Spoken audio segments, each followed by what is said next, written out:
प्रिय छात्र छात्राओं, दिनकर के व्यक्तित्व कृतित्व और उनकी काव्यगत विशेषताओं पर केंद्रित व्याख्यान का यह दूसरा खंड है।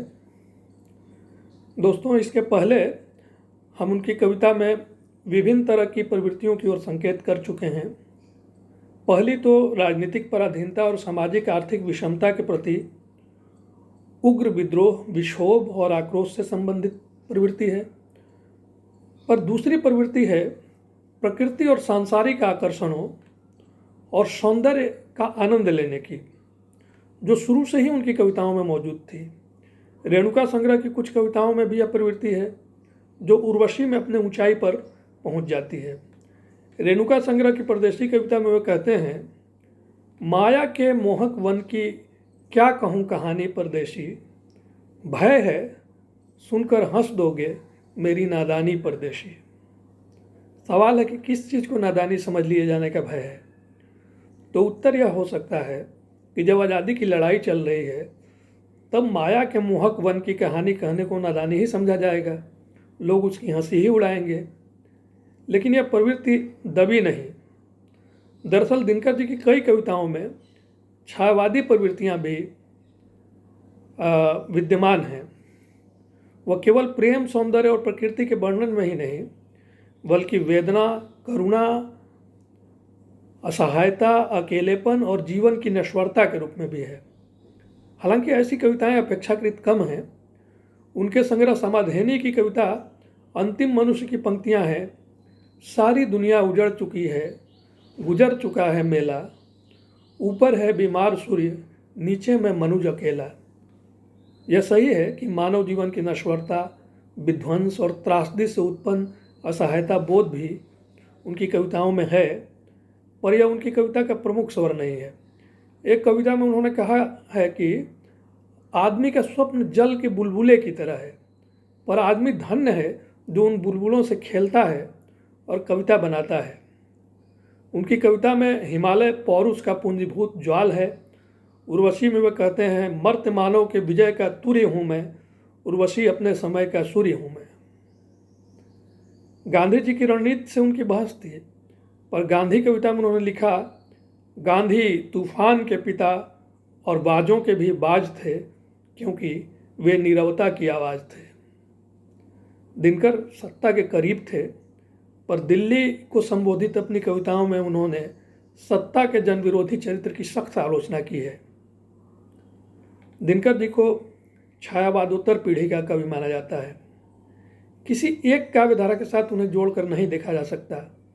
हालांकि वे राष्ट्रीय काव्यधारा के महत्वपूर्ण कवि हैं, लेकिन हिंदी में कविता के लिए जिन युगों की अवधारणा आलोचकों ने प्रस्तुत की और जो रूढ़ हो गई, उनके अनुरूप दिनकर जी की कविताओं को किसी एक विशेष युग की प्रवृत्तियों के अंतर्गत नहीं रखा जाता।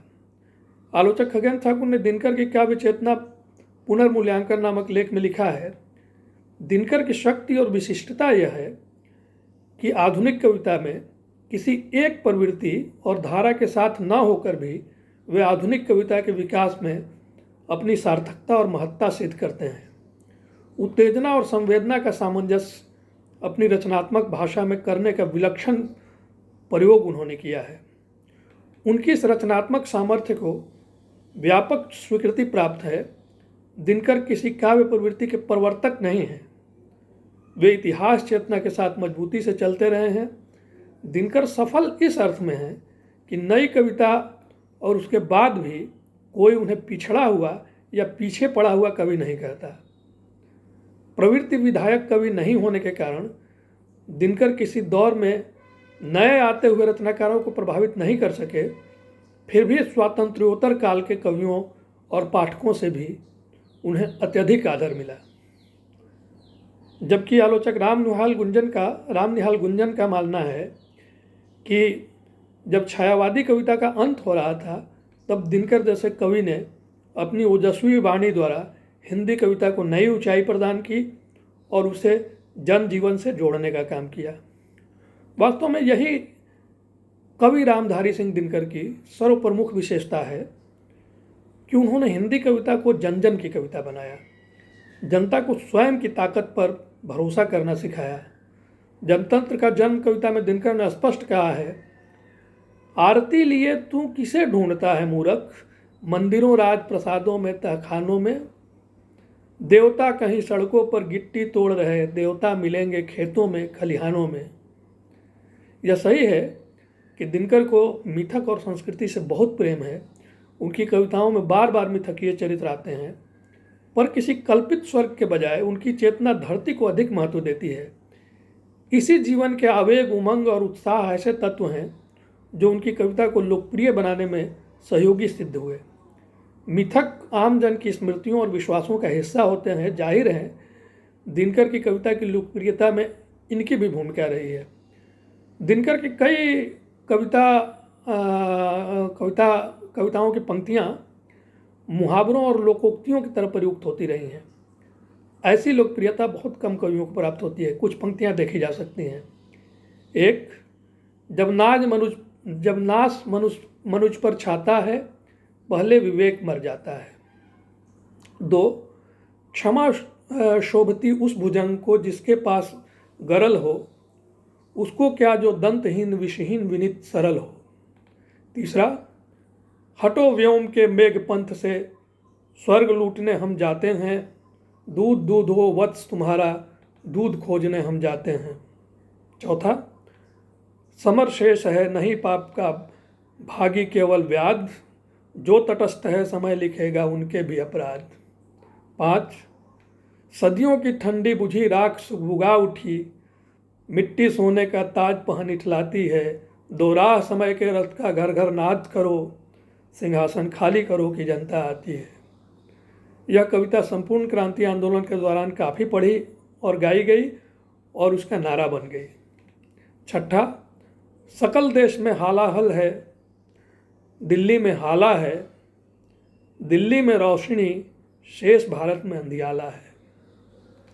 दिल्ली देश की राजधानी है, सत्ता का केंद्र है। जाहिर है उस समय नेहरू प्रधानमंत्री थे जो दिनकर को अपना मित्र मानते थे, पर राज्यसभा के सदस्य के रूप में दिनकर ने प्रधानमंत्री की अपनी कविता की पंक्तियों के जरिए आलोचना की, पर नेहरू ने बुरा नहीं माना। एक बार दिल्ली के ही एक सम्मेलन में कवि सम्मेलन में नेहरू सीढ़ियाँ चढ़ते वक्त लड़खड़ाए तो दिनकर ने उन्हें संभाला और कहा कि जब जब सत्ता लड़खड़ाती है तो सदैव साहित्य ही उसे संभालता है। आज राजनेता और कवि के ऐसे रिश्ते की कल्पना नहीं की जा सकती। 1956 में प्रकाशित दिनकर की सर्वाधिक चर्चित पुस्तक संस्कृति के 4 अध्याय की प्रस्तावना नेहरू जी ने ही लिखी थी। उसमें उन्होंने लिखा है, मेरे मित्र और साथी दिनकर ने अपनी पुस्तक के लिए जो विषय चुना है वो बहुत ही मोहक व दिलचस्प है। यह एक ऐसा विषय है जिससे अक्सर मेरा अपना मन भी ओतप्रोत होता रहा है और मैंने जो कुछ लिखा है उस पर इस विषय की छाप आप से आप पड़ गई है। उन्होंने यह भी लिखा है, भारत आज जो कुछ है उसकी रचना में भारतीय जनता के प्रत्येक भाग का योगदान है। यदि हम इस बुनियादी बात को नहीं समझ पाते तो फिर हम भारत को समझने में भी असमर्थ रहेंगे, और यदि भारत को नहीं समझ सके तो हमारे भाव, विचार और काम सब के सब अधूरे रह जाएंगे और हम देश की ऐसी कोई सेवा नहीं कर सकेंगे जो ठोस और प्रभावपूर्ण हो। उन्होंने यह भी लिखा, मेरा विचार है कि दिनकर की पुस्तक इन बातों को समझने में एक हद तक सहायक होगी, इसलिए मैं इसकी सराहना करता हूँ और आशा करता हूँ कि इसे पढ़कर अनेक लोग लाभान्वित होंगे। स्वयं दिनकर इस पुस्तक के लेखक के रूप में दिनकर ने लिखा है, सांस्कृतिक, भाषाई और क्षेत्रीय विभिन्नताओं के बावजूद भारत एक देश है, इसकी विभिन्नता ही इसकी खूबसूरती है। संस्कृति के 4 अध्याय के लिए उन्हें 1959 में साहित्य अकादमी पुरस्कार मिला। दिनकर जी ने संस्कृति के 4 अध्याय के अतिरिक्त गद्य की कई पुस्तकें लिखी।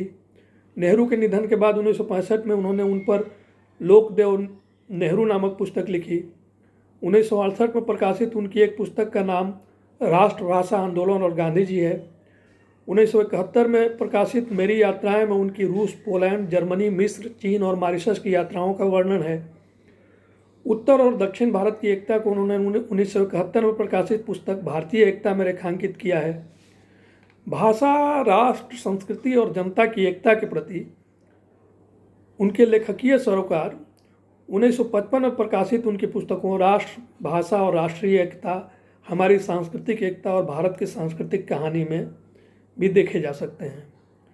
उन्होंने साहित्य की आलोचना से संबंधित पुस्तकें भी लिखी, जिनमें 1958 में प्रकाशित काव्य की भूमिका तथा पंत प्रसाद और मैथिली शरण गुप्त, 1966 में छपी पुस्तक शुद्ध कविता की खोज, 1968 में प्रकाशित साहित्यमुखी और 1973 में प्रकाशित आधुनिक बोध प्रमुख हैं। संस्मरण और श्रद्धांजलियों की पुस्तक रेती के फूल 1954 में और दूसरी पुस्तक 1970 में प्रकाशित हुई। 1973 में उनकी डायरी भी दिनकर की डायरी नाम से प्रकाशित हुई। 1946 में प्रकाशित मिट्टी की ओर, 1948 में छपी चित्तौड़ का साका, 1952 में प्रकाशित अर्धनारीश्वर, 1956 में छपी उजली आग, 1957 में प्रकाशित देश विदेश, 1958 में छपी वेणुवन, 1961 में प्रकाशित वट पीपल, 1968 में प्रकाशित हे राम, 1969 में छपी धर्म, नैतिकता और विज्ञान और 1973 में प्रकाशित चेतना की शिला उनकी गद्य की अन्य पुस्तकें हैं। दिनकर को उनके साहित्यिक योगदान के लिए कई पुरस्कार और सम्मान दिए गए। साहित्य अकादमी सम्मान की चर्चा मैं कर चुका हूँ। उसी वर्ष यानी 1959 में ही प्रथम राष्ट्रपति डॉक्टर राजेंद्र प्रसाद ने उन्हें पद्म भूषण सम्मान दिया। भागलपुर विश्वविद्यालय ने उन्हें डॉक्टरेट की मानद उपाधि दी। वे भागलपुर विश्वविद्यालय के उपकुलपति भी रहे। 1968 में राजस्थान विद्यापीठ की ओर से उन्हें साहित्य चूड़ामणि सम्मान दिया गया। 1972 में उन्हें उर्वशी के लिए ज्ञानपीठ पुरस्कार मिला। 1999 में भारत सरकार ने उनकी स्मृति में डाक टिकट जारी किया।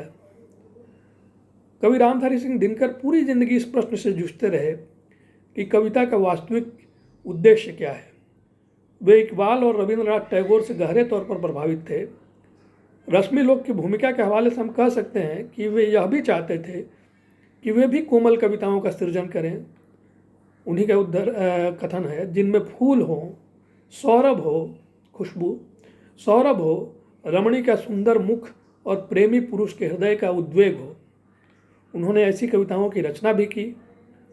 उन्हीं के शब्दों में कहें तो कविता तो कवि की आत्मा का आलोक है और दिनकर की आत्मा जहाँ प्रकृति और मनुष्य के सौंदर्य के प्रति आकर्षित होती है, वहीं उनकी आत्मा मनुष्यों के दुखों, अन्याय, उत्पीड़न और हिंसा के शाश्वत प्रश्न को लेकर बेचैन रहती है। उन्होंने एक जगह लिखा है, मेरी दृढ़ धारणा है कि कविता व्यक्ति द्वारा संपादित सामाजिक कार्य और शुद्ध कविता भी समाज के लिए ही लिखी जाती है। कविता व्यक्ति द्वारा संपादित सामाजिक कार्य है और शुद्ध कविता भी समाज के लिए ही लिखी जाती है। इसमें दो राय नहीं कि इस कसौटी पर एक कवि के रूप में स्वयं दिनकर खरे उतरते हैं। उनकी कविताओं की सामाजिक उपादेयता और प्रासंगिकता आज भी है।